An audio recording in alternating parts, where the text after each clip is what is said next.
நம்முடைய பிதாவாகிய தேவனாலும் கர்த்தராகிய இயேசு கிறிஸ்துவினாலும் கிருபையும் சமாதானம் உண்டாவதாக.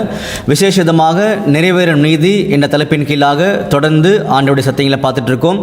இது வரைக்கும் பார்த்தீங்கன்னா 77 பாகங்கள் பார்த்துருக்கோம். இன்றைக்கி நம்ம கடந்து போகக்கூடிய பாகம் பார்த்தீங்கன்னா 78ஆம் பாகத்துக்குள்ளாக நம்ம கடந்து போக போகிறோம். கடைசியாக பார்த்திருந்த அந்த பாகத்துக்குள்ளாக எந்த ஒரு காரியத்தை குறித்து நம்ம பார்த்துருந்தோம்னு சொல்லி கவனிச்சிங்கன்னா, வேதாகமத்தில் கிறிஸ்து பிறந்த காலம் என்ற தலைப்பின் கீழாக பார்த்திருந்தோம். அதில் விசேஷமான உண்மைகளை நம்ம தெரிந்து கொண்டோன்ற ஒரு நம்பிக்கையை நம்ம பெற்றுக்கிறோம் சொல்லி கவனிக்கிறோம். இன்னைக்கு பார்க்கக்கூடிய ஒரு விசேஷமான தலைப்பு என்னன்னு சொல்லி கவனிக்கும்போது பார்த்தீங்கன்னா, ஓய்ந்து போன அந்நிய பாஷை அப்படின்ற தலைப்பின் கீழாக சில உண்மைகளை நம்ம பார்க்க போகிறோம்னு சொல்லி கவனிக்கிறோம். அன்புக்குரிய சகோதர சகோதரிகளே, இன்னைக்கு அநேக கிறிஸ்தவர்கள், அநேக கிறிஸ்தவ சபைகள், அநேக கிறிஸ்தவ பொதுக்கூட்டங்கள் இந்த காரியத்தை குறித்து நிறைய என்ன பண்ணுறாங்கன்னா பேசுகிறாங்க, அதன் மாதிரி நடக்கிறாங்கன்னு சொல்லக்கூடிய காரியங்களை எல்லாருக்கும் தெரிஞ்சிருக்குன்னு சொல்லி கவனிக்கிறோம்.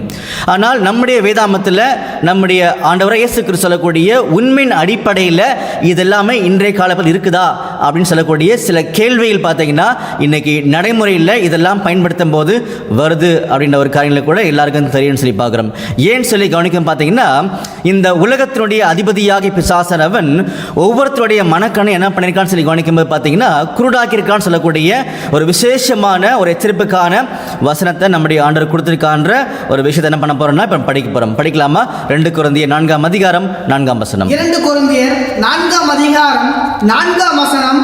தேவனுடைய சாயலா இருக்கிற கிறிஸ்துவின் மகிமையான சுவிசேஷத்தின் ஒளி அவிசுவாசிகளாகிய அவர்களுக்கு பிரகாசமாய் இராதபடிக்கு இப்பிரபஞ்சத்தின் தேவனானவன் அவருடைய மனதை குருடாக்கினான். பார்த்தீங்களா? இந்த பிரபஞ்சத்தின் தேவனானவன் அவருடைய மனக்கண்ணை குருடாக்கினான்.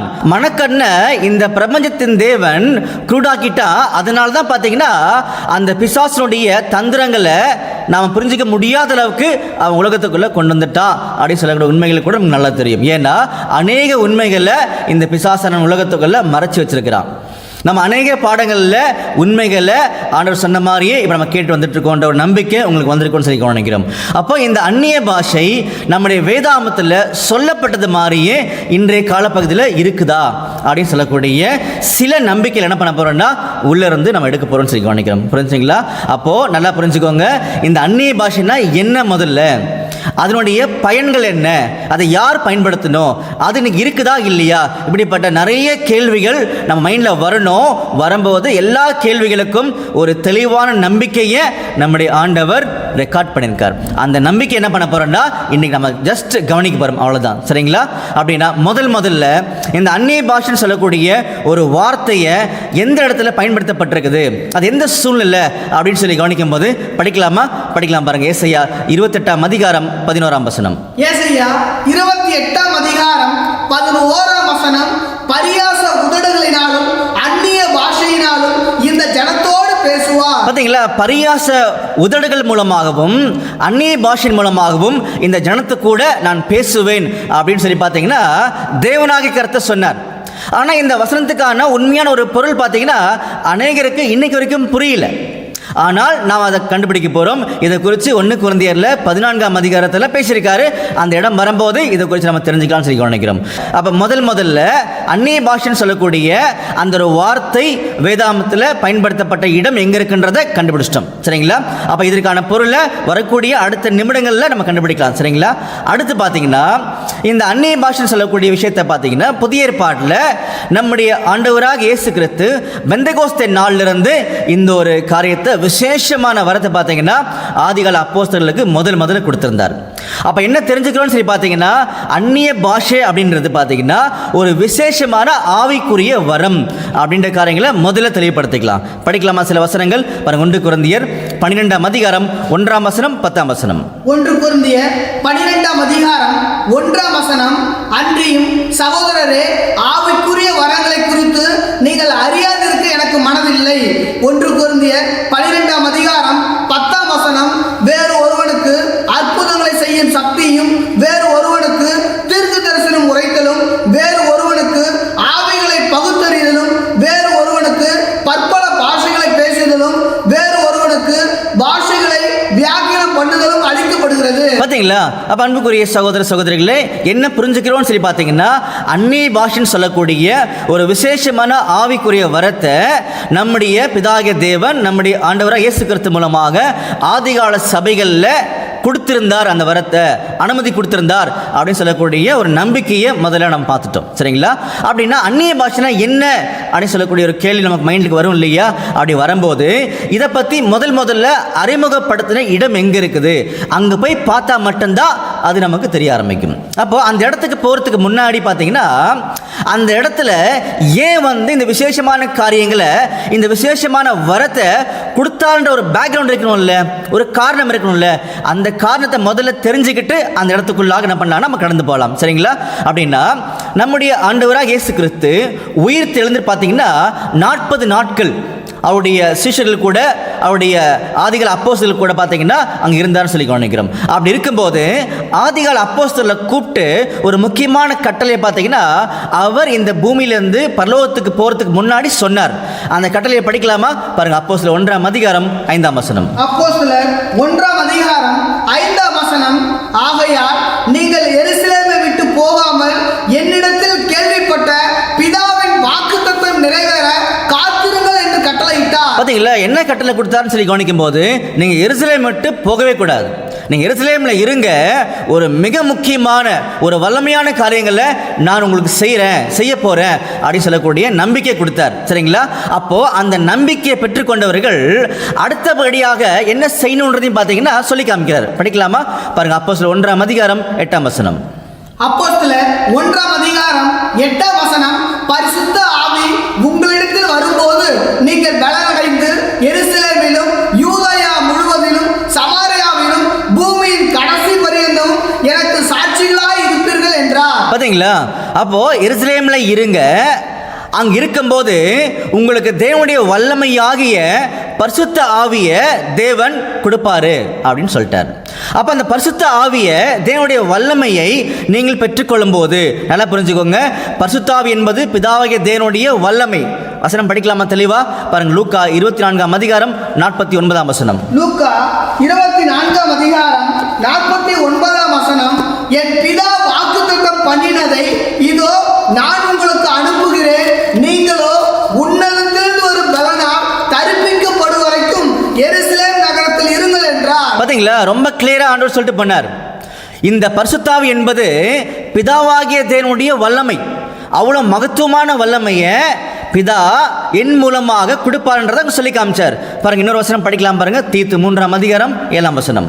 தீத்து 3ஆம் அதிகாரம் 7ஆம் வசனம். அவர் நமது இரட்சகராகிய இயேசு கிறிஸ்து மூலமாய் அந்த பரிசுத்த ஆவியை நம்மேல் சம்பூரணமாய் பொழிந்தருளினார். பாத்தீங்களா? அவர், அதாவது பிதாகிய தேவன் நம்முடைய இரட்சகராகிய இயேசு கிறிஸ்து மூலமாக பரிசுத்த ஆவியை நம்மகிட்ட கொடுக்குறான்னு சொல்லக்கூடிய ஒரு சட்டத்தையும் தெளிவுபடுத்தி காமிச்சார். புரிஞ்சுங்களா? அப்ப நல்லா புரிஞ்சுக்கோங்க. எருசலேமில் நீங்க இருங்கன்னு சொல்லி ஆதிகால அப்போஸ்தலர்கிட்டையும் சீஷர்கிட்டையும் சொன்னார். சொல்லிட்டு நீங்க எருசலேமில் இருக்கும்போது உங்களுக்கு தேவனுடைய வல்லமையாகிய பரிசுத்த ஆவியை தேவன் கொடுப்பாரு. அந்த வல்லமையாகிய பரிசுத்த ஆவியை நீங்க வாங்கின உடனே எருசலேம், யூதேயா, சமாரியா இந்த 3 இடங்கள்லையும் ஒரு மிகப்பெரிய சாட்சியாக நீங்க இருப்பீங்க அப்படின்னு சொல்லி தான் கட்டளை கொடுத்தார். சரிங்களா? இதுதான் பேக்ரவுண்ட். இப்போ என்ன பண்ண போறாங்கன்னா, ஆதிகால அப்போஸ்தலர்களும் சீஷர்களும் எருசலேமில் கூடியிருக்கிறாங்க. அப்படி கூடியிருக்கும் போதா பெந்தெகோஸ்தேன்னு சொல்லக்கூடிய ஒரு விசேஷமான ஒரு நாள் அங்கே வந்ததுன்னு சொல்லி கவனிக்கிறோம். அப்போ அந்த நாளில் தான் இந்த ஆவிக்குரிய வரமாகிய அந்நிய பாஷை கொடுக்க போறார். அப்போ இப்போ நம்ம எதை தேடி ஓடிட்டு இருக்கோம்னு சொல்லி கவனிக்கும் போது, அந்நிய பாஷைனா என்ன அப்படின்னு சொல்லக்கூடிய ஒரு தெளிவான ஒரு புரிந்து கொள்ளுதல் நமக்கு வேணும். அதுக்காக தான் இவ்வளோ தூரம் பேக்ரவுண்ட் எல்லாம் பார்த்துட்டு உள்ள வந்தோம். சரிங்களா? இப்போ என்ன பண்ண போறோம்னா, பெந்தெகோஸ்தே நாளில் ஆதிகால அப்போஸ்தலர்களுக்கு விசேஷ வரமாக அந்த அந்நிய பாஷை பேசக்கூடிய வரத்தை கொடுத்தார். அதை கவனிக்கும் போதா அது என்னன்ற ஒரு காரியம் நமக்கு புரிய வரும். சரிங்களா? இப்ப படிக்கலாமா? தொடர்ந்து படிங்க. அப்போஸ்தலர் 2ஆம் அதிகாரம் 1ஆம் வசனம் படிங்க. அப்போஸ்தலர் 2ஆம் அதிகாரம் 1ஆம் வசனம் முதல். பெந்தெகோஸ்தே என்னும் நாள் வந்தபோது அவர்கள் எல்லாரும் ஒருமனப்பட்டு ஓரிடத்தில் வந்திருந்தார்கள். பாத்தீங்களா? அப்போ பெந்தெகோஸ்தேன்னு சொல்லக்கூடிய ஒரு நாள் வரும்போது அவர்கள் எல்லாருமே ஒருமனப்பட்டு ஒரு இடத்துல வந்தாங்க. எந்த இடத்துல ஏற்கனவே வர சொல்லியிருந்தாரு? எருசலேம்ல. கிளியரா? அடுத்தது, அப்பொழுது பலத்த காற்று அடிக்கிற முழக்கம் போல வானத்திலிருந்து சடுதியாய் ஒரு முழக்கம் உண்டாகி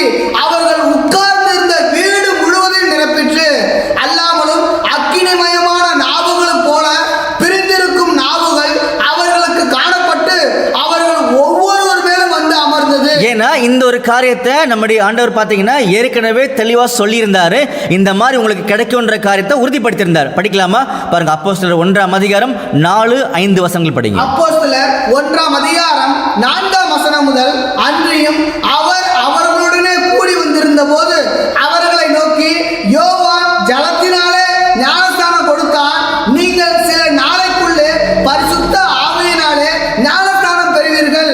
ஆகையால் நீங்கள் எருசலேமை விட்டு போகாமல் என்னிடத்தில் கேள்விப்பட்ட பிதாவின் வாக்குத்தத்தம் நிறைவேற காத்திருங்கள் என்று கட்டளையிட்டார். பாத்தீங்களா, அவர் கட்டளைக்கு கீழ்ப்படிஞ்சவங்க காத்திருந்தாங்க, பரிசுத்தாவின் மூலமாக நிரப்பப்பட்டாங்க அப்படின்னு சொல்லக்கூடிய ஒரு உண்மை எங்க படிச்சோம்னா அப்போஸ்தலர் 2ஆம் அதிகாரத்தில் படிச்சிட்டோம். சரிங்களா?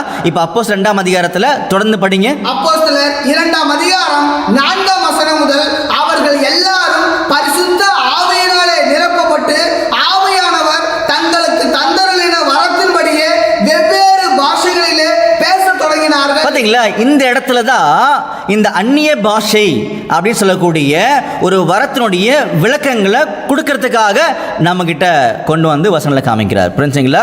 அப்போ தேவனுடைய வல்லமையாகிய அந்த பரிசுத்த ஆவியை பெற்றுக்கொள்ளும் போது இந்த இடத்துல கூடி வந்திருந்த ஆதிகால அப்போஸ்தலர்கள் என்ன பண்றாங்கன்னு சொல்லி கவனிக்கும் போது, வல்லமையின் மூலமாக, அதாவது பரிசுத்தாவின் மூலமாக என்ன பண்றாங்கன்னா வெவ்வேறு பாஷைகளில் பேச தொடங்கினார்கள் அப்படின்னு சொல்லக்கூடிய ஒரு முதல் அறிமுகத்தை இங்க கொடுத்துட்டார். நல்லா புரிஞ்சுக்கோங்க, இந்த அறிமுகம் நமக்கு ரொம்ப ரொம்ப முக்கியம். அந்த வசனத்தை மறுபடியும் படிக்கலாமா? அப்போஸ்தலர் 2ஆம் அதிகாரம் 4ஆம் வசனம், அவர்கள் எல்லாரும் பரிசுத்த ஆவியினாலே நிரப்பப்பட்டு ஆவியானவர் தங்களுக்கு தந்தருளின வரத்தின்படியே வெவ்வேறு பாஷைகளிலே பேசத் தொடங்கினார்கள். பாத்தீங்களா, வெவ்வேறு பாஷைகளில் பேச தொடங்கினார்கள். ஆங்கில வேதாந்தத்தில் படித்து பார்த்தீங்கன்னா டங்ஸ் அப்படின்னு சொல்லி அங்கே போட்டிருப்பாங்க. அப்போ இதனுடைய ஒரு கிரீக் வார்த்தை என்னன்னு சொல்லி கவனிக்கும் போது க்ளோசோலாலியா அப்படின்னு சொல்லக்கூடிய ஒரு அருமையான ஒரு கிரீக் வார்த்தை எழுதப்பட்டிருக்கும். அந்த வார்த்தையினுடைய ஒரு பொருள் என்னன்னு சொல்லி கவனிக்கும் போது ஸ்பீக்கிங் இன் டங்ஸ் அப்படின்னா வெவ்வேறு பாஷைகளில் பேசுவது அப்படின்னு சொல்லக்கூடிய அர்த்தத்தை கொடுத்துருக்கான்னு சொல்லி கவனிக்கிறோம். அப்போ நல்லா புரிஞ்சுக்கோங்க, ஆதிகால அப்போஸ்தலருக்கு பிதாவாகிய தேவன் நம்முடைய ஆண்டவராக இயேசு கிறிஸ்து மூலமாக பரிசுத்தாவியை கொடுக்கும்போது எதை பெற்றுக்கொள்கிறார்கள் சொல்லி கவனிக்கும் போது ஆவிக்குரிய வரமாகிய அந்நிய பாஷையை பெற்றுக்கொள்கிறார்கள். அப்போ அந்நிய பாஷை என்பது ஆவிக்குரிய வரம். அப்ப அந்நிய பாஷை புரிஞ்சுக்கணும்னா வெவ்வேறு மொழிகளை பேசக்கூடிய ஒரு தாளந்தை என்ன பண்ணார்னா முதல்ல கொடுக்கிறார். அப்ப நல்லா புரிஞ்சுக்கோங்க, அந்நிய பாஷை என்பது எதுவுமே கிடையாது, நத்திங் பட் வெவ்வேறு மொழிகளில் பேசக்கூடிய ஒரு தாளந்தை என்ன பண்றாருன்னா அந்த கிஃப்ட் என்ன பண்றாருன்னா முதல்ல அங்க கொடுத்துட்டார். இதை புரிய வைக்க போறாரு அடுத்த வசனங்களை. படிக்கலாமா? அப்போஸ்தலர் 2ஆம் அதிகாரம் 5ஆம் வசனம் முதல், வானத்தின் கீழ் இருக்கிற சகல தேசத்தாரிலிருந்து வந்த தேவ பக்தி உள்ள யூதர்கள் அப்பொழுது எருசலேமிலே வாசம் பண்ணினார்கள். பாருங்க, இந்த வசனங்கள்லாம் ஏன் எழுதியிருக்காருன்னு சொல்லி கவனிக்கும் போது தேவன் முதல்ல கொடுத்த விசேஷமான வரமாகிய இந்த அந்நிய பாஷை வரத்தினுடைய மேன்மையை உண்மையை புரிந்து கொள்ளும்படியாக தான் இவ்வளவு டீட்டெயிலாக பார்த்தீங்கன்னா எழுதி காமிச்சிருக்கார்.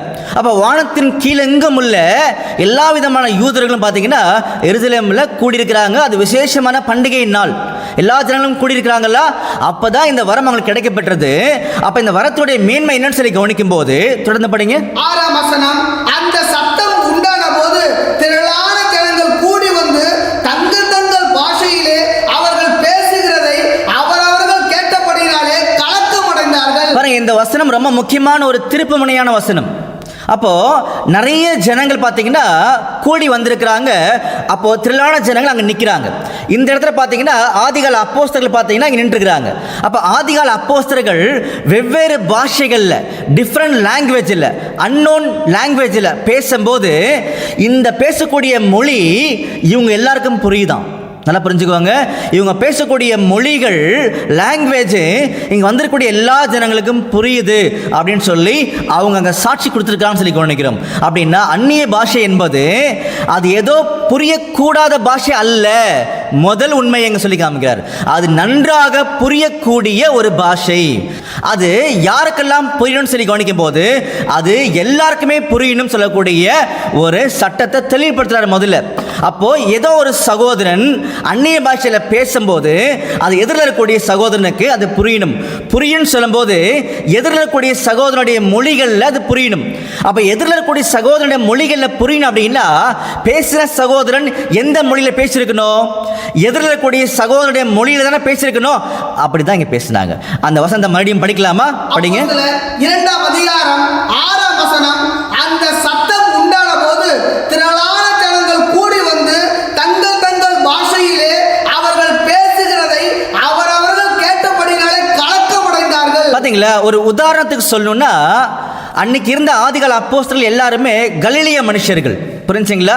அப்போ அவங்களுக்கு தெரிஞ்ச மொழி பார்த்தீங்கன்னா ஒன்றா கலிலிய மொழி பேசுவாங்க, அப்படின்னா அராமைக் மொழி அவங்களால பேச முடியும் சொல்லி பார்க்குறோம். அப்படி இருக்கும்போது இங்கே கூடி வந்திருக்காங்களே ஜனங்கள், இவங்க எல்லாரும் பார்த்தீங்கன்னா வெவ்வேறு மொழிகளை பேசுகிறவங்க.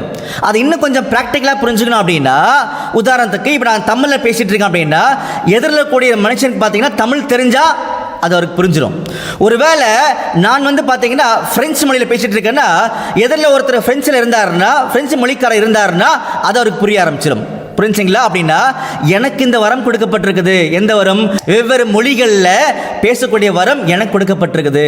அப்போது வெவ்வேறு மொழிகள் சொல்லும்போது எனக்கு தமிழில் பேச முடியும், ஹிந்தியில் பேச முடியும், பிரெஞ்சில் பேச முடியும், ஜெர்மனில் பேச முடியும். இப்பேற்பட்ட வரங்களை தான் எனக்கு தேவன் அவருடைய வல்லமையின் மூலமாக கொடுத்திருந்தாரு. இது பிராக்டிக்கல் எக்ஸ்பிளனேஷன். புரிஞ்சுங்களா? அப்போ இந்த மாதிரி ஆதிகால அப்போஸ்தலருக்கு வெவ்வேறு டிஃப்ரெண்ட் லாங்குவேஜை பேசக்கூடிய ஒரு அருமையான வரத்தை கொடுத்து வச்சிருந்தார். அப்போ அவர்கள் அந்த பாஷைகளை, அந்த வரத்தை பயன்படுத்தும் போது அந்த வரத்தின் மூலமாக அந்த மொழிகள் அவங்க பேசும்போது எந்தெந்த மொழிகள் ஆட்கள் வந்திருக்காங்களோ அந்தந்த மொழிக்காரர்களுக்கு அது புரிய ஆரம்பிச்சிருச்சு. புரிஞ்சுங்களா? தொடர்ந்து படிக்கலாமா? அப்போஸ்தலர் 2ஆம் அதிகாரம் 7ஆம் வசனம் முதல் எல்லாரும் பிரமித்து ஆச்சரியப்பட்டு ஒருவரை ஒருவர் பார்த்து, இதோ பேசுகிற இவர்கள் எல்லாரும் கலிலேயர் அல்லவா? அப்படி இருக்க நம்மில் அவரவர்களுடைய ஜென்ம பாஷைகளிலே இவர்கள் பேச கேட்கிறோமே, இது எப்படி? பாத்தீங்களா? அப்போ பேசக்கூடிய ஜனங்கள் எல்லாருமே கலிலியர்கள். அவங்க எதில் பேசுகிறாங்கன்னா என்னுடைய ஓன் லாங்குவேஜில், ஜென்ம பாஷையில் பேசுகிறாங்க. அப்படின்னா வந்திருக்கூடிய எல்லா ஜனங்களுடைய ஜென்ம பாஷைகளை பேசும்படியான வரம் அந்நிய பாஷையின் வரம். அது ஆதிகால அப்போஸ்தலருக்கு கொடுக்கப்பட்டுச்சு. நல்லா புரிஞ்சுக்கணும் சொல்லி பார்க்குற அன்புக்குரிய சகோதர சகோதரிகளே. அப்படின்னா எத்தனை வகையான மக்கள் அங்கே கூடியிருந்தாங்கன்னு சொல்லி கவனிக்கும் போது படிக்கலாமா? அப்போஸ்தலர் 2ஆம் அதிகாரம் 9ஆம் வசனம் முதல் பார்த்தரும் மேதரும் எலாமித்தரும் மெசபத்தோமியா, யூதயா, கப்பத்தோக்கியா, பொந்து, ஆசியா, பிரிகியா, பம்பிலியா, எகிப்து என்னும் தேசத்தார்களும் சிரேனா பட்டணத்தை சுற்றிலும் இருக்கிற லீபியாவின் திசைகளிலே குடியிருக்கிறவர்களும் இங்கே சஞ்சரிக்கிற ரோமாபுரியாரும் யூதரும் யூத மார்க்கத்தில் அமைந்தவர்களும் கிரேத்தரும் அரபியருமாகிய. பார்த்தீங்களா? அப்போ மொத்தம் எத்தனை வகையான லாங்குவேஜ் பேசக்கூடிய மக்கள் வந்திருக்காங்கன்னு சொல்லி கவனிக்கும் போது 17 வகையான ஒரு குரூப் பார்த்தீங்கன்னா அவங்க வந்திருக்கிறாங்க. 17 குரூப்ஸ், டிஃப்ரெண்ட் குரூப்ஸ் மக்கள் பார்த்தீங்கன்னா அங்கே வந்திருக்காங்கன்னு சொல்லக்கூடிய உண்மைகளை லிஸ்ட் அவுட் பண்ணி காமிச்சார். அப்போ அத்தனை மக்களுக்கும் பார்த்தீங்கன்னா இங்கே நின்று பேசக்கூடிய அப்போஸ்தலர்கள் பேசின மொழிகள் அவர்களுடைய மொழிகள். அப்போ அந்த மொழிகளை வரங்களாக பிதாகிய தேவன் அவருடைய வல்லமையாக பரிசுத்தாவின் மூலமாக பார்த்தீங்கன்னா இந்த ஆதிகால அப்போஸ்தலர் கொடுத்துருக்காரு. இதுதான் ஒரு தெளிவான விளக்கம் சொல்லி நம்ம எல்லாருக்கும் நல்லாவே தெரியும். புரிஞ்சுங்களா? அன்புக்குரிய சகோதர சகோதரிகளே, அந்நிய பாஷை என்பது மற்றவர்களுடைய ஜென்ம பாஷை. அவ்வளோதான், சிம்பிள். அப்போ இந்த வரத்தை ஆதிகால அப்போஸ்தலர்களுக்கு நம்முடைய தேவன் கொடுத்திருந்தாருன்னு தெளிவாயிடுச்சு. அப்போ இந்த பாஷை, அந்த வரத்தை பயன்படுத்தி இந்த அந்நிய பாஷையில் ஒருத்தவங்க பேசும்போது அது மற்றவர்களுக்கு தெளிவாக முதல்ல புரியும், தெளிவுபடுத்திட்டார். அடுத்த முக்கியமான விஷயம் சரி பார்க்குறோம். அப்போ அந்நிய பாஷைன்னு சொல்லக்கூடிய வரத்தை பெற்றுக்கொண்ட ஆதிகால அப்போஸ்தலர்கள் அந்த வரங்களை பயன்படுத்தி அந்த மொழிகள் மூலமாக என்ன பேசினாங்க அப்படின்றது ரொம்ப முக்கியமான சட்டம். புரிஞ்சுங்களா? தொடர்ந்து படிக்கலாமா? அப்போஸ்தலர் 2ஆம் அதிகாரம் 11ஆம் வசனம். கிரேத்தரும் அரபியரும் ஆகிய நாம் நம்முடைய பாஷைகளிலே இவர்கள் தேவனுடைய மகத்துவங்களை பேச கேட்கிறோமே என்றார்கள். பாத்தீங்களா? நம்முடைய பாஷையில தேவனுடைய மகத்துவங்களை பேசுறாங்க. அப்ப அந்நிய பாஷையில எது மட்டும்தான் பேசணும்? தேவனுடைய மகத்துவத்தை மட்டும்தான் பேசணும். அதனால பார்த்தீங்கன்னா இந்த வார்த்தையை ஆங்கில வேதாகமத்தில் படித்து பார்க்கும்போது வண்டர்ஃபுல் ஒர்க்ஸ் ஆஃப் காட் அப்படின்னு போட்டிருப்பாங்க. வண்டர்ஃபுல் ஒர்க்ஸ் ஆஃப் காட் போட்டிருப்பாங்க. அப்படின்னா தேவனுடைய ஆச்சரியமான கிரியைகள் அப்படின்னு சொல்லி போட்டிருப்பாங்க. புரிஞ்சுங்களா? அப்போ அன்புக்குரிய சகோதர சகோதரிகளே, இந்த அந்நிய பாஷை என்பது வெவ்வேறு மொழிகளை பேசக்கூடிய ஒரு வரம். இந்த வரத்தை பெற்றுக்கொண்ட ஆதிகள் அப்போஸ்தலர்கள் என்ன பேசுகிறாங்கன்னு சொல்லி கவனிக்கும் போது வண்டர்ஃபுல் ஒர்க்ஸ் ஆஃப் காட் அப்படின்னா தேவனுடைய மகத்துவமான கிரியைகள் என்ன பண்ணாங்கன்னா பேசினாங்கன்றது தான் அவங்க ரொம்ப முக்கியமான உண்மையானதை மறந்துடக்கூடாதுன்னு சொல்லி பார்க்குறோம். புரிஞ்சுங்களா? அப்போ இப்போ என்ன பார்க்க போகிறோன்னா தேவனுடைய மகத்துவமான கிரியை என்ன, what is wonderful works of God அப்படின்ற விஷயத்தை கண்டுபிடிக்கணும். ஏன்னா இதைத்தான் இந்த வரங்களை பயன்படுத்தி பேசியிருக்காங்கன்றத இங்க ரொம்ப கிளியர் ரெக்கார்ட் பண்ணி காமிச்சார். இதுக்கு அப்புறம் தான் அப்போஸ்தலனாகிய பவுல் என்ன பண்ணியிருப்பார்னா இந்த அந்நிய பாஷையை பேசக்கூடிய பயன்படுத்தக்கூடிய சில ரூல்ஸ் அண்ட் ரெகுலேஷனை பார்த்தீங்கன்னா கொரிந்து சபைக்கு சொல்லியிருப்பாரு. அதை நம்ம பின்னாடி அடுத்த வினாடிகளில் கண்டுபிடிக்கலாம். சரிங்களா? இப்போ என்ன பண்ண போறோம்னா அந்நிய பாஷையில் பேசின, அதாவது வெவ்வேறு மொழிகளில் ஆதிகள் அப்போஸ்தலர்கள் பேசியிருக்கிறாங்க. என்ன பேசியிருக்காங்கன்னு சொல்லி கவனிக்கும் போது தேவனுடைய மகத்துவங்கள், அதாவது வண்டர்ஃபுல் ஒர்க்ஸ் ஆஃப் காட் பேசியிருக்கிறாங்க. அப்போ தேவனுடைய மகத்துவமான கிரியைகளை பேசியிருக்கிறாங்கன்னு சொல்லி இப்போ நம்ம படிச்சிட்டோம் இல்லையா? அப்போ தேவனுடைய மகத்துவமான கிரியைகள் என்ன, அதான் கேள்வி. அப்போ இந்த காரியத்தை தான் ஆதிகால அப்போஸ்தலர்கள் அங்கே நின்று பேசியிருக்கிறாங்க. அப்படி பேசும்போது அதில் ஃபர்ஸ்ட் லீடர் பார்த்தீங்கன்னா அப்போஸ்தலனாகிய பேதுரு வந்து எழுந்து நின்று வந்திருக்கக்கூடிய எல்லா ஜனங்களுக்கு முன்பாக ரொம்ப தைரியம் என்ன பண்ணுறாருன்னா அவர் இந்த வரத்தை பயன்படுத்தி பேச ஆரம்பிச்சிட்டார். அப்படி என்ன பேசினார்னா தேவனுடைய மகத்துவமான அந்த கிரியைகள், புரிஞ்சுங்களா, வண்டர்ஃபுல் ஒர்க்ஸ் ஆஃப் காட் பேசினாங்க. நம்ம கண்டுபிடிக்க வேண்டியது என்ன, தேவனுடைய மகத்துவமான கிரியைகள் என்னன்னு கண்டுபிடிக்கணும். புரிஞ்சுங்களா? பண்புக்குரிய சகோதரர்களே, அதுதான் பேதுரு பேசியிருக்காரு.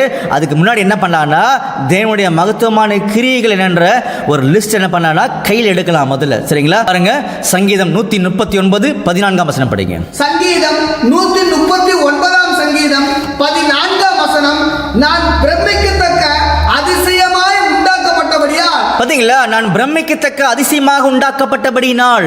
அப்ப தேவனுடைய மகத்துவமான கிரியையில் பெஸ்ட் கிரியை பார்த்தீங்கன்னா இந்த மனுக்குலம் மனிதன். இந்த மனிதனை பேஸ் பண்ணி தான் என்டையர் வேர்ல்டு உலகமே இன்னைக்கு ரன் ஆகிட்டு இருக்குது. அப்போ அன்புக்குரிய சகோதர சகோதரிகளே, நம்ம எல்லாருக்கும் நல்லாவே தெரியும் இந்த மனிதன் சொல்லக்கூடிய ஒரு ஆச்சரியமான படைப்பு இல்லை அப்படின்னா இன்னைக்கு உலகமே கிடையாது. புரிஞ்சுங்களா? அப்போ அந்த மனிதனை பேஸ் பண்ணி தான் எல்லா தேவைகளும் உலகத்துக்குள் இருக்குது. அந்த மனுஷனை ரொம்ப ஆச்சரியமான வகையில் பார்த்தீங்கன்னா நம்முடைய தேவன் நம்முடைய ஆண்டவர் இயேசு கிறிஸ்து மூலமாக படைச்சிருக்கான்ற ஒரு காரியத்தை வசனத்தின் மூலமாக படிச்சு பார்க்குறோம். அடுத்து பார்த்தீங்கன்னா ரொம்ப ஆச்சரியமான பெஸ்ட் ஒரு படைப்பு இருக்குது. அதை கடைசியாக நம்ம கவனிக்கலாம். அதுக்கு முன்னாடி இதாகிய தேவனுடைய ஆச்சரியமான படைப்புகள் சொல்லி பார்த்தோம் இல்லையா? இதெல்லாம் ஆதிகால அப்போஸ்தலர்கள் புரிந்து கொண்டு தெரிந்து கொண்டதா வெவ்வேறு பாஷைகளில் ஜனங்களுக்கு புரிய வைக்கிறாங்க. அப்போ அந்த படைப்புகள் தான் நமக்கு இருக்கக்கூடிய முக்கியமான ஆச்சரியமான ஒரு காரியம் சொல்லி நம்ம பார்க்குறோம் இல்லையா? உதாரணத்துக்கு பார்த்தீங்கன்னா கடல் இருக்கு இல்லையா? கடல் எவ்வளோ ஆச்சரியமான ஒரு கிரியை. அப்போ அந்த கடலை வச்சுக்கிட்டு என்ன சொல்றாரு தேவன், அதுதான் உண்மை. அப்போ இந்த மாதிரி சத்தியங்கள் தான் அந்த அந்நிய பாஷையில் பேசியிருக்கிறாங்க. அதை கொண்டு போய் தான் ஜனங்க கிட்ட பேசணும்னு சொல்லி காமிச்சிருக்காரு. அப்போ கடலை வச்சு நமக்கு என்ன சொல்ல போறான்னு சொல்லி கவனிச்சிங்கன்னா கடலில் என்ன இருக்கும்? தண்ணி இருக்கும், அவ்வளோதானே. அப்போது அந்த கடலை வச்சு கடலில் கூடிய தண்ணியை வச்சு என்ன ஒரு அருமையான திட்டத்தை புரிய வைக்கிறான்னு சொல்லி கவனிக்கும் போது படிக்கலாமா? பாருங்க, வெளிப்படுத்தின விசேஷம் 17ஆம் அதிகாரம் 15ஆம் வசனம். வெளிப்படுத்தின விசேஷம் 17ஆம் அதிகாரம் 15ஆம் வசனம், பின்னும் அவன் என்னை நோக்கி அந்த வேசி உட்கார்ந்து இருக்கிற தண்ணீர்களை கண்டாயே, அவைகள் ஜனங்களும் கூட்டங்களும் ஜாதிகளும் பாஷைக்காரருமா. பாத்தீங்களா? இதை நம்ம ஏன் படித்தோன்னு சொல்லி கவனிக்கும் போது நம்ம வெறுமனே சிம்பிளாக கடல்னு சொல்லி பார்க்குறோம் இல்லையா? ஆனால் கடலை வச்சுக்கிட்டு தேவனுடைய மகத்துவமான கிரியை பேஸ் பண்ணி அவர் என்ன விரும்புகிறாரோ அந்த திட்டத்தை உலகத்தில் சொல்லி காமிச்சிருக்காரு. அப்போ தண்ணி என்பது ஜனங்களை அடையாளப்படுத்தும். அதற்காக தான் பார்த்தீங்கன்னா இவ்வளோ பெரிய மகத்துவமான கிரியை நான் ஏன் படிச்சிருக்கேன்ற சொல்லி காமிக்கிறார். இது சம்பந்தப்பட்ட இன்னொரு வசனம் படிக்கலாமா? பாருங்க, ஏசாயா 57ஆம் அதிகாரம் 20ஆம் வசனம். ஏசாயா 57ஆம் அதிகாரம் 20ஆம் வசனம், துன்மார்க்கரோ கொந்தளிக்கும் கடலை போல் இருக்கிறார்கள். பாருங்க, துன்மார்க்கர் கொந்தளிக்கும் கடல் மாதிரி இருக்கிறாங்க. அப்ப கடலை பேஸ் பண்ணி தேவனுடைய திட்டம் இருக்குது. மகத்துவமான கிரியை ஏன் படிச்சான்றதா இன்னைக்கு நாம கண்டுபிடிக்க வேண்டிய விசேஷமான காரியம். அடுத்து பார்த்தீங்கன்னா உதாரணத்துக்கு மலை இருக்கு இல்லையா? மலை இருக்குது, பனித்துளிகள் இருக்குது. அப்ப இது ஆண்டவருடைய ஒரு தெய்வீகமான படைப்பு, மகத்துவமான படைப்பு. இந்த படைப்புல என்ன சொல்ல போறாரு படிக்கலாமா?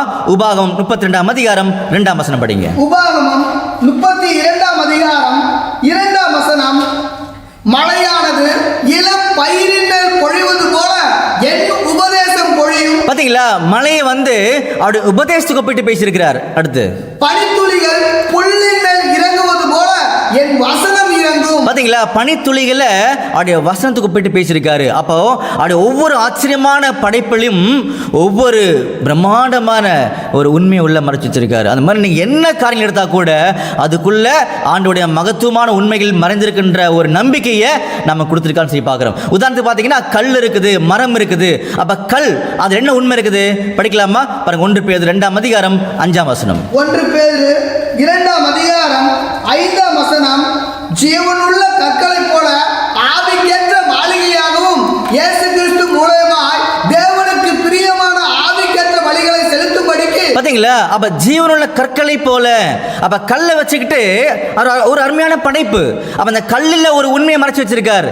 அப்படின்னா அந்த கல் மாறக்கூடிய ஜீவனுள்ள கற்கள் நாம் சொல்லி காமிக்கிறார். இதுக்கு முன்னாடியே நம்முடைய இயேசு கிறிஸ்துவையும் நம்முடைய தேவன் கல்லு கூப்பிட்டு பேசியிருந்தார். படிக்கலாமா? பாருங்க, ஏசாயா 28ஆம் அதிகாரம் 16ஆம் வசனம். ஏசாயா 28ஆம் அதிகாரம் 16ஆம் வசனம். ஆதலால் கர்த்தராகிய ஆண்டவர் உரைக்கிறதாவது, இதோ அஸ்திபாரமாக ஒரு கல்லை நான் சீயோனிலே வைக்கிறேன். பாத்தீங்களா, அஸ்திபாரமான ஒரு கல்லை நான் சீயோனில் வைக்கிறேன். அது யாருன்னா நம்முடைய ஆண்டவராகிய இயேசு கிறிஸ்து. அன்புக்குரிய தேவ ஜனமே, நல்லா புரிஞ்சுக்கோங்க. இன்னும் ஒரு உதாரணம் மட்டும் படிக்கலாம், சரிங்களா? பாருங்க, மரம் இருக்கு இல்லையா, ஒவ்வொரு மரத்தையும் ஆண்டவர் விசேஷம் படிச்சிருக்கார். அப்ப அந்த மரங்களை பேஸ் பண்ணி ஒரு திட்டம் உள்ள வச்சிருக்காரு. உதாரணத்துக்கு பார்த்தீங்கன்னா அத்திமரம். அப்ப அத்திமரம் யாரை அடையாளப்படுத்துன்னு சொல்லி கவனிக்கும் போது வசனம் படிக்கலாமா? பாருங்க, மத்தேயு 21ஆம் அதிகாரம் 19ஆம் வசனம். மத்தேயு 21ஆம் அதிகாரம் 19ஆம் வசனம். அப்பொழுது வழியருகே ஒரு அத்திமரத்தை கண்டு அதனிடத்தில் போய் அதிலே இலைகளை அன்றி வேறொன்றையும் காணாமல் இனி ஒரு காலம் உன்னிடத்தில் கனி உண்டாகாதிருக்க கடவுது என்றார். உடனே அத்திமரம் பட்டு போயிற்று. பாத்தீங்களா, நம்ம எல்லாருக்கும் நல்லா தெரியும் அத்திமரம் யாரை அடையாளப்படுத்துதுன்னு சொல்லி கவனிக்கும் போது இஸ்ரேல் தேசத்தை அடையாளப்படுத்துது. இஸ்ரேல் தேசம் கனி கொடுக்காதனால அந்த தேசமே பட்டு போச்சு. அப்போ அன்புக்குரிய சகோதர சகோதரிகளே, நம்ம என்ன கவனிக்கிறோம்னு சொல்லி பார்த்தீங்கன்னா தேவனுடைய மகத்துவமான அந்த கிரியைகளை தான் அந்நிய பாஷையில் பேசினாங்க. அப்போ தேவனுடைய மகத்துவமான கிரியாகிய மனிதனை பேஸ் பண்ணி நம்ம சில காரியங்களை பார்த்தோம். கடலை பேஸ் பண்ணி பார்த்தோம், மலையை பேஸ் பண்ணி பார்த்தோம், பனித்துளிகளை பேஸ் பண்ணி பார்த்தோம், கல்லை பேஸ் பண்ணி, அதுக்கப்புறமா இந்த பூமியில் இருக்கக்கூடிய விசேஷமான மரங்களை பேஸ் பண்ணி பார்த்தோம். இப்படி ஒவ்வொரு கிரியைக்குள்ளும் தேவனுடைய மகத்துவமான உண்மைகள் மறைஞ்சிருக்கின்ற காரியங்களை மறந்துடக்கூடாது. எல்லாத்துக்கும் மேலாக ரொம்ப பிரம்மாண்டமான நம்பர் 1 பெஸ்ட் கிரியை தேவனுடைய கிரியை என்னன்னு சொல்லி கவனிக்கும் போது படிக்கலாமா? ரொம்ப ஆச்சரியமான ஒரு கிரியை பார்த்தீங்கன்னா பிதாகிய தேவன் படைச்சிருக்காருன்னு சொல்லி கவனிக்கிறோம். இதை குறித்து படிக்கும்போது பார்த்தீங்கன்னா பாருங்கள், பழைய ஏற்பாட்டு காலத்தில் நம்ம நியாயாதிபதி புஸ்தகத்தில் சில காரியங்களை படிக்கும்போது பார்த்தீங்கன்னா மனோவான் சொல்லக்கூடிய ஒரு மனுஷன் இருந்தார். அவருக்கு பார்த்தீங்கன்னா ரொம்ப காலம் பிள்ளை இல்லாமல் இருக்கும்போது தேவனுடைய தூதன் வந்து அவருக்கு ஆச்சரியமான நம்பிக்கையில் கொடுத்துட்டு போனார். அப்போ நம்பிக்கையில் பெற்றுக்கொண்டவர் அந்த தூதன்கிட்ட பேர் கேட்கிறார், உங்கள் பேர் என்ன சொல்லுங்கன்னு சொல்லும்போது அந்த தூதனானவர் அவருடைய பேரை வந்து அங்கே சொல்றார். அந்த வசனம் படிக்கலாமா? பாருங்க, ஜட்ஜஸ்ல நியாயாதிபதிகளில் 13ஆம் அதிகாரத்தில் 18ஆம் வசனம் படிங்க. நியாயாதிபதிகள் 13ஆம் அதிகாரம் 18ஆம் வசனம். அதற்கு கர்த்தருடைய தூதனானவர், என் நாமம் என்ன என்று நீ கேட்க வேண்டியது என்ன? அது அதிசயம் என்றார். பாத்தீங்களா, என்னுடைய நாமம் நீ என்னவென்று எது கேட்கிறப்பா, அது அதிசயம் அப்படின்னு சொன்னார். அப்போ இந்த அதிசயம் அப்படின்ற நாமம் யாருக்கு இருக்குன்னு சொல்லி கவனிக்கும் போது வந்த தேவதூதனுக்கு கொடுக்கப்பட்டிருக்குது. அப்போ அந்த அதிசயமான அந்த தேவதூதன் யாருன்னு சொல்லி கவனிக்கும் போது ரொம்ப டைரக்டான வசனம் கொடுத்துருக்கார் வேதாமத்தில். படிக்கலாமா? பாருங்க, ஏசாயா 9ஆம் அதிகாரம் 6ஆம் வசனம். ஏசாயா 9ஆம் அதிகாரம் 6ஆம் வசனம். நமக்கு ஒரு பாலகன் பிறந்தார், நமக்கு ஒரு குமாரன் கொடுக்கப்பட்டார், கர்த்தத்துவம் அவர் தோளின் மேல் இருக்கும், அவர் நாமம் அதிசயமானவர். பாத்தீங்களா, அவர் நாமம் அதிசயமானவர். அப்போ பிதாகிய தேவனுடைய வல்லமையான மகத்துவமான முதல் பெஸ்ட் படைப்பு யாருன்னா நம்முடைய ஆண்டவராகிய இயேசு கிறிஸ்து. படிக்கலாமா சில வசனங்கள்? பாருங்க, எபேசியர் 4ஆம் அதிகாரம் 24ஆம் வசனம் படிங்க. எபேசியர் 4ஆம் அதிகாரம் 24ஆம் வசனம். மெய்யான நீதியிலும் பரிசுத்தத்திலும் தேவனுடைய சாயலாக சிருஷ்டிக்கப்பட்ட புதிய மனுஷனை தரித்துக் கொள்ளுங்கள். பாத்தீங்களா, தேவனுடைய சாயலாக சிருஷ்டிக்கப்பட்ட புதிய மனுஷன் யாருன்னா நம்முடைய ஆண்டவராகிய இயேசு கிறிஸ்து. நிறைய வசனங்கள் இருக்குது. இன்னொரு வசனம் படிக்கலாமா? சாம்பிளுக்கு படிக்கலாமா? கொலோசியர் 3:10. கொலோசியர் 3:10 தன்னை சிருஷ்டித்தவருடைய சாயலுக்கு ஒப்பாய் பூரண அறிவடையும்படி புதிதாகப்பட்ட புதிய மனுஷனை தரித்துக் கொண்டிருக்கிறீர்களே. பாத்தீங்களா? அப்போ சிருஷ்டிக்கப்பட்ட புதிய மனுஷன் யாருன்னா நம்முடைய ஆண்டவராகிய இயேசு கிறிஸ்து. இன்னும் ஒரு வசனம் படிக்கலாமா? பாருங்க, கொலோசியர் 1:15-16. கொலோசியர் 1:15 முதல் அவர் அதிர்ஷ்டமான தேவனுடைய தச்சுரூபமும் சர்வ சிருஷ்டிக்கும் முந்தின பெருமானவர். பாத்தீங்களா? சர்வ சிருஷ்டிக்கும் முந்தின பெருமானவர் நம்முடைய ஆண்டவர் இயேசு கிறிஸ்து. அப்போ பிதாகிய தேவனுடைய மகத்துவமான கிரியை யாருன்னு சொல்லி பாத்தீங்கன்னா நம்முடைய ஆண்டவராகிய இயேசு கிறிஸ்து. அவர் தான் நம்பர் 1. அதுக்கப்புறம் தான் மற்ற எல்லா காரியங்களும் இருக்கின்ற ஒரு விஷயத்தை கூட நமக்கு தெளிவாக புரிய வச்சான்னு சொல்லி பார்க்குறோம் வேதத்தின் அடிப்படையில். அப்போ இந்த மகத்துவங்களை தான் ஆதிகால அப்போஸ்தலர்கள் பேசினாங்க. மறுபடியும் வசனம் படிக்கலாமா? அப்போஸ்தலர் 2:11. அப்போஸ்தலர் 2:11 கிரேத்தரும் அரபியருமாகிய நாம் நம்முடைய பாஷைகளிலே இவர்கள் தேவனுடைய மகத்துவங்களை பேச கேட்கிறோமே என்றார்கள். பாத்தீங்களா? நம்முடைய பாஷையில தேவனுடைய மகத்துவங்களை பேசுறாங்க. அப்போ இங்கிலீஷ்ல படிச்சு பார்க்கும்போது, ஆங்கிலத்தை படிச்சு பார்க்கும்போது வண்டர்ஃபுல் ஒர்க்ஸ் ஆஃப் காட், அதைத்தான் ஆதிகால அப்போஸ்தலர்கள் தங்களுக்கு கிடைக்கப்பட்ட அந்த அந்நிய பாஷையின் வரத்தின் மூலமாக பேசி காமிச்சாங்க. அப்படி பேசப்பட்ட முதல் மகத்துவமான வர்க்கு கிரியை எது பார்த்தீங்கன்னா நம்முடைய ஆண்டவர் இயேசு கிறிஸ்துவை பற்றி தான் பேசினாங்க. படிக்கலாமா? பாருங்க, அதே அதிகாரத்தில் அப்போஸ்தலர் 2:22 படிங்க. அப்போஸ்தலர் 2:22 முதல் இஸ்ரவேலரே, நான் சொல்லும் வார்த்தைகளை கேளுங்கள். அதே மாதிரி கிறிஸ்தவர்களே, நம்முடைய ஆண்டவருடைய வார்த்தை நல்லா கேளுங்க. நீங்கள் அறிந்திருக்கிறபடி நசரேயனாகிய இயேசுவை கொண்டு தேவன் உங்களுக்குள்ளே பலத்த செய்கைகளையும் அற்புதங்களையும் அடையாளங்களையும் நடப்பித்து அவைகளினாலே அவரை உங்களுக்கு வெளிப்படுத்தினார். இதுதான் அவங்க வெளிப்படுத்தின பிரம்மாண்டமான கிரியை. அப்ப தேவனுடைய கிரியை ஆகிய படைப்பாகிய நம்முடைய ஆண்டவர் இயேசு கிறிஸ்து முதல்ல உங்ககிட்ட வந்தாரு. நீங்க அவரை மறுதலிச்சீங்க, அவரை கொலை பண்ணிட்டீங்க அப்படின்னு சொல்லக்கூடிய சில ஆழமான உண்மைகளை இந்த அந்நிய பாஷையின் மூலமாக முதல்ல பேசினாங்க. இதுதான் சத்தியம், இதுதான் வேதாகமம். புரிஞ்சுங்களா அன்புக்குரிய சகோதரர்களே? தொடர்ந்து படிங்க.